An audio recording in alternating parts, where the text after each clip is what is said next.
It applies to the work situation. It also applies to the entrepreneurial situation where we work to create ventures, to create services, to create experiences. And also something just come to my mind. It is another framework for guiding the learning. It's called the Finks taxonomy. Bloom's focuses a lot on the cognition, the how, and the what of execution. The Finks taxonomy provides a more expansive framework where it taps into caring about fellows, learning to care, learning to emphasize, learning how to learn, learning how to lead. And there may be some exact term on that. I think that's also part of the discovery. It's like the discovery is the process of making things happen. Like in engineering, in entrepreneurship, in everything that we need to actualize something. As we teach people, it's not just about having them do the tasks, the pragmatic side. It's also understanding the why, helping learners understand, so why are you making me do this? Why is this important? The relevance of it.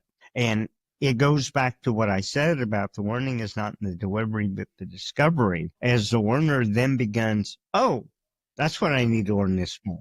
That's why I need to do this. And then translate that to their own experience and say, you know, if I would have known how to do this then in this situation, I could have done that better. So now they're resonating and relating it to their past experiences, and they're coming up with solutions through their own experience. And that solidifies the learning.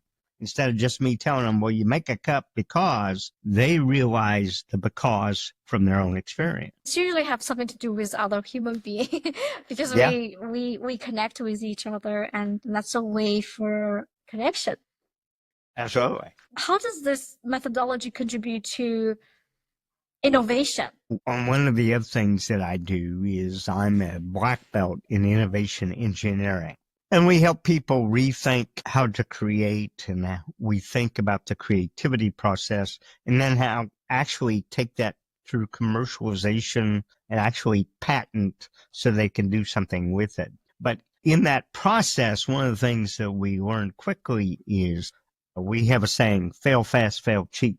In other words, I'm going to try it and I'm going to do it. If I fail, I'm going to tweak it. I'm going to try it again. And I'm going to do that very rapid succession so that I'm learning and tweaking continuously. But if I get to a point where I've done it, and I've done it, and I've done it, and I've done it, but it ain't getting better, then we scrap the idea and we start over, because I don't want to spend a lot of time and money in an idea that may go nowhere. I may take a piece of that and retake it in a different direction. And now I work that idea and work on it creatively to come up with the use and practicality of it. But that's how this thought of learning and discovery and application becomes so important.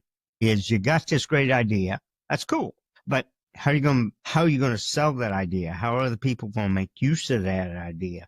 How is this going to change the world? And then, so I've got to tweak it and adjust it. I'm going to do some focus groups. I'm going to work with people with my idea and see if they get it. And hopefully they do. If not, I got to tweak it until people understand it and it catches on. So it's a rapid iteration. Yes.